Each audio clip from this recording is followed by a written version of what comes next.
그러면 2장 4절부터 나오는 인간 창조를 보십시오. 여호와 하나님이 천지를 창조하신 때에 천지에 창조된 대략이 이러하니라. 서머리입니다. 여호와 하나님이 땅에 비를 내리지 아니하셨고 경작할 사람도 없었으므로 들에는 초목이 아직 없었고 밭에는 채소가 어떻게 되어 있어요? 나지 아니하였으며. 여기 굉장히 중요한 게 나와요. 처음 그 모습 그대로 본다라면 비를 내지 않았고 경작할 사람도 없었기 때문에 들에는 초목이 없었고 밭에는 채소가 나지 않았어. 굉장히 중요한 건 채소가 나고 뭔가 경작하려면 사람이 필요한 거잖아요. 사람을 통해서 이 개념이 저는 굉장히 중요한 개념이라고 봐요. 그러니까 처음 시작할 때 이 경작할 사람도 없었으므로 들에는 초목 아직 없고 밭에는 채소가 나지 않았다. 근데 안개만 땅에서 올라와 온 지면을 적셨더라. 축축하겠죠. 그런 느낌 있지 않습니까? 근데 여호와 하나님이 흙으로 사람을 지으시고 생기를 그 코에 불어넣으시니 사람이 생영이 된지라. 자, 여러분, 아담이라고 하는 이 의미가, 아담이라고 하는 이름의 의미가 뭔지 아세요? 아담. 이 아담이라고 하는 이 이름의 의미는 아다마라고 하는 것에서 나왔어요. 아다마. 흙이라고 하는 의미입니다. 아담의 이름의 뜻이 뭐라고요? 흙이라고 하는 아다마에서 나왔어요. 그리고 우리 하와라고 말하잖아. 아담과 하와. 영어 성경에 뭐 나와요? 이브라고 나오잖아요. 이 이브의 의미가 뭔지 아세요? 뼈? 알이라고 하는 뜻이에요. 알.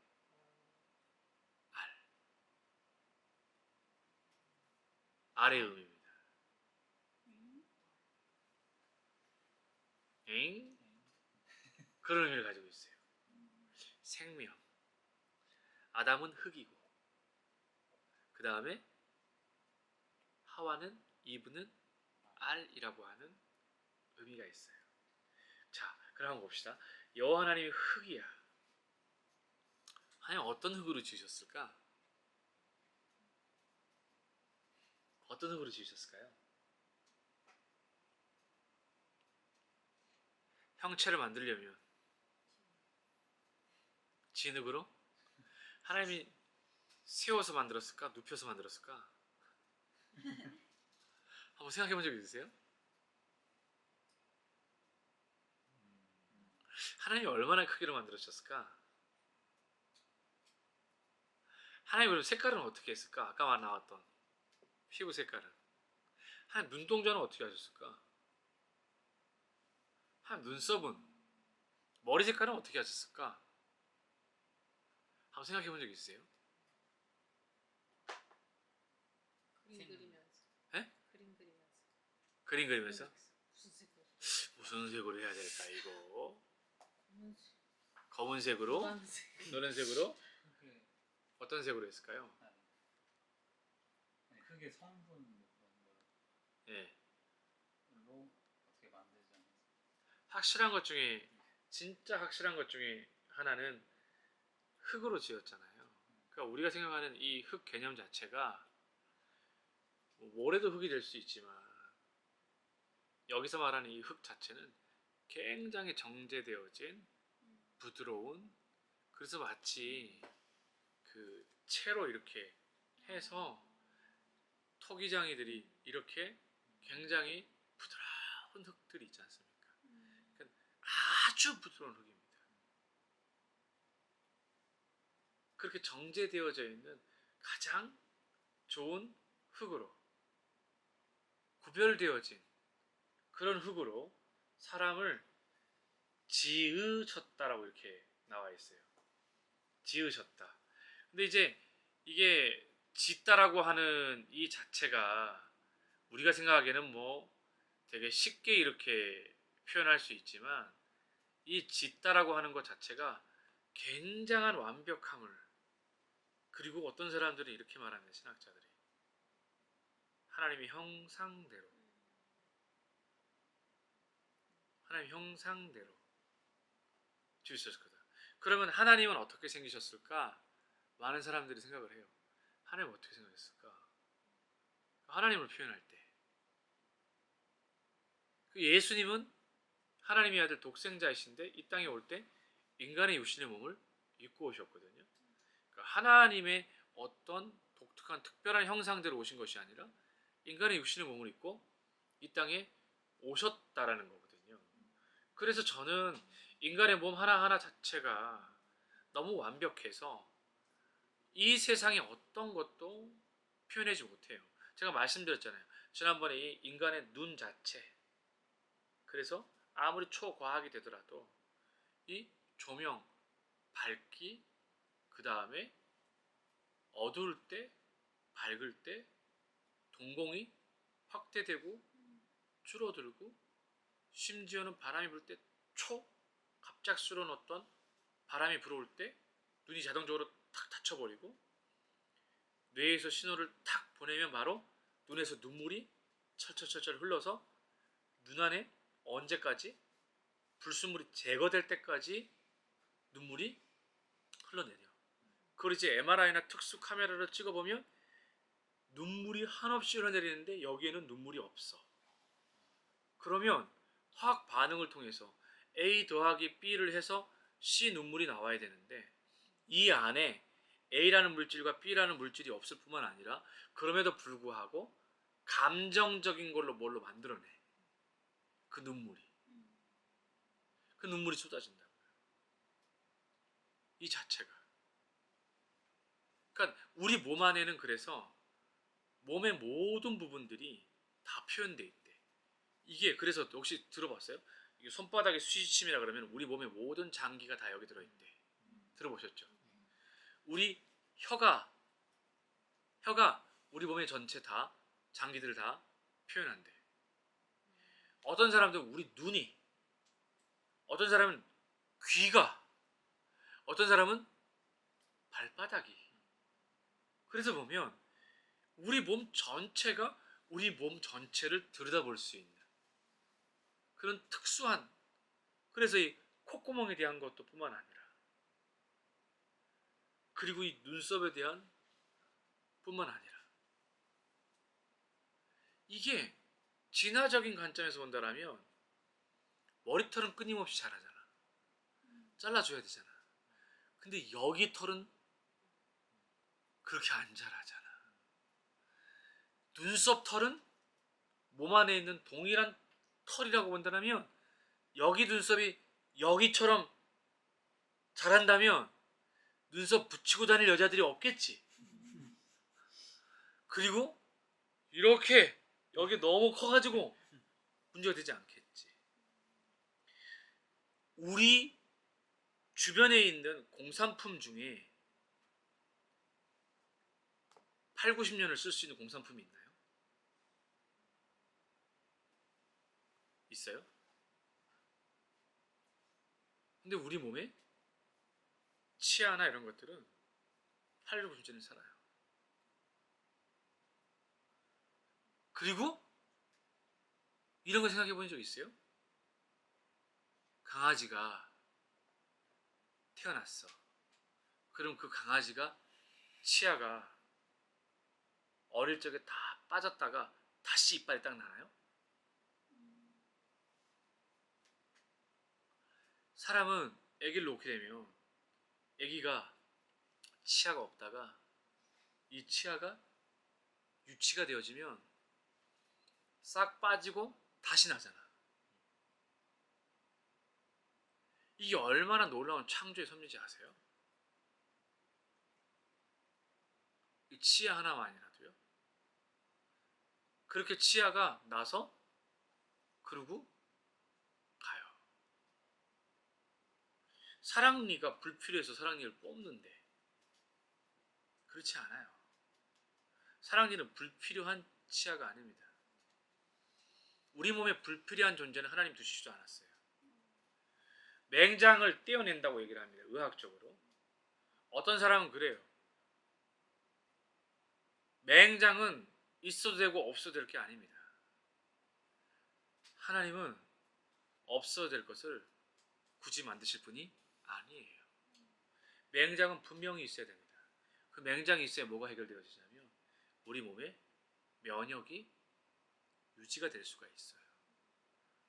그러니까 사랑니 같은 경우에도 없어서 빼야 될 게 아니에요. 가장 많이 쓰는 치아가 사랑니 어금니입니다. 사랑니는요, 하나님이 가장 많은 기간 동안에 그걸 사용하고 나서 또 다른 치아가 필요한데 이 치아를 대체할 수가 없잖아요. 그러면 그들이 치아가 없는데 없이 불편하게 살라고 하나님이 만들어 주신 게 아니라 이 사랑니 자리에 어금니가 거의 상실되어져 갈 때 다시 나오게 만들어요. 그 치아를 가지고 살아갈 수 있도록 만든다고요. 그러니까 이게 불필요한 개념으로 절대 이해될 부분이 아니라 하나님의 창조와 하나님의 이것들은 어마어마한 거예요. 이런 하나님의 완벽함을 가지고 하나님이 만드셨어. 이것들이. 이렇게 완벽하게 만드신 다음에 다 너무 완벽한데 거기다가 생명을 어떻게 해요? 하나님이 불어넣으시잖아요. 근데 포인트를 잘 보셔야 돼요. 여호와 하나님이 흙으로 사람을 지으시고 생기를 어디다 불어넣었다고요? 코에다가 불어넣었어요. 코에다가요. 사람이 살아있는 거야. 그럼 보세요. 사람이 살기 시작한 때는 생기가 불어넣어졌어. 그때 살았어. 호흡하기 시작했다고. 숨이 시작되기 시작한 거예요. 여러분, 사람이 죽어. 그럼 뭐가 끊어집니까? 호흡이 끊어져 죽는다고. 이 원칙을 아시겠습니까? 이 원리를 아시겠습니까? 그러니까 호흡을 주신 분이 하나님이시야. 아멘. 그 호흡을 걷어가시는 분도 하나님이셔. 믿으시면 아멘. 그러니까 인생의 생사화복에 대한 부분들에 있어서 우리가 창조의 섭리를 안다라면 이렇게 지어진 사람이 그 코에 생기, 호흡이 불어넣어져서 살아있는 기, 한자로 보면은 살아있는 날생자의 생자에다가요 기를 쓰거든요. 이 기자를요. 근데 영어 성경에서 말하는 이 생기라고 하는 것은요 다른 게 아니라 니시마트라고 하는 표현입니다. 니시마트. 이 니시마트 하임이라고 하는 이 단어는요 뭘 말하느냐? 생기라고 하는 건데, 생기, 막 살아있는 생기인데 이걸 다른 말로 말하면 하나님의 기운이라고 하는 뜻이에요. 하나님의 기운이면서 하나님의 숨이고 하나님의 호흡이요. 그 제가 인투 더 바이블하고 점선의 영성 설명할 때 점선의 영성에 제가 이런 표현 쓰거든요. 점선의 영성의 이 기도를 제가 할 때 어떻게 하라고 그랬어요? 들숨과 날숨의 기도를 하라고 그랬잖아요. 내뱉는 기도, 들이쉬는 기도. 제가 그래서 점선의 영성 할 때 뭐라고 그랬어요? 하나님 이제 시작합니다.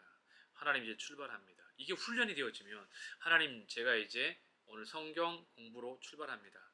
하나님 차가 많이 막히네요. 하나님 길을 열어주십시오.